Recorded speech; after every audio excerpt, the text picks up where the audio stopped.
आणि महत्त्वाची बातमी, पवारांची राष्ट्रवादी मतदारसंघ पुनर्रचना विधेयकाला पाठिंबा देणार अशी माहिती सूत्रांकडून मिळते।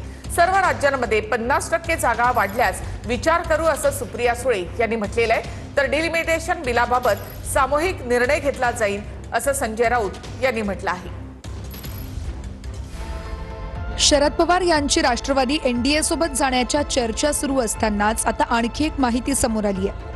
संसदेत मतदारसंघ पुनर्रचना विधेयकाला शरद पवार यांची राष्ट्रवादी पाठिंबा देणार असल्याची माहिती सूत्रांनी दिली आहे। सूत्रांनी दिलेल्या माहितीवर खासदार सुप्रिया सुळे यांनी पत्रकार परिषद घेऊन अधिकृत भूमिका मांडली आहे।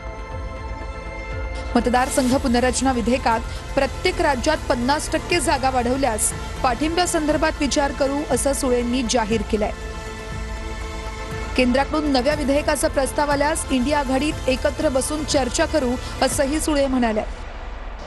50% सरसकट देशात वाढ आली तर कुणाचा विरोध आहे का? तेव्हा मी स्वतः, शिवसेना स्वतः असं दोघेच आम्ही सगळ्यांनी सांगितलं हा लोकसंख्येपेक्षा हा जास्त योग्य आम्हाला वाटतं। आम्ही इंडिया अलायन्समध्ये चर्चा करतो आणि मग तुम्हाला सांगतो। म्हणून खडगे साहेबांच्या नेतृत्वाखाली आम्ही एक पत्र लिहिलं सरकारला की बाबा जो काही प्रस्ताव आहे हा आम्हाला बरा वाटतोय।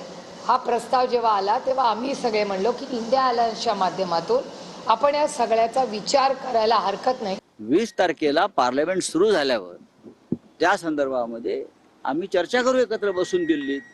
या बिलावर चर्चा करण्याची जागा ही दिल्ली आहे, मुंबई, महाराष्ट्र किंवा इतर कोणतं राज्य नाही, कारण हा राष्ट्रीय विषय, पार्लमेंटचा विषय आहे।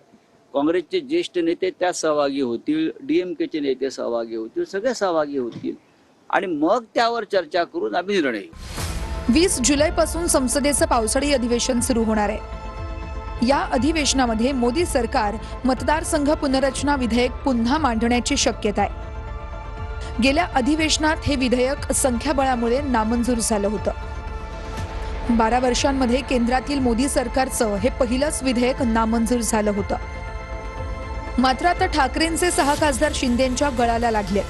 दुसरीकडे पश्चिम बंगालमधील तृणमूलचे 20 खासदारही वेगळे झाल्यानं ते देखील एनडीएला पाठिंबा देणार असल्याची चर्चा आहे। आता पवारांचा पक्ष विधेयकाला पाठिंबा देणार असल्याची माहिती समोर आल्यानं हे विधेयक मंजूर होणार का हे पाहणं महत्त्वाचं ठरेल।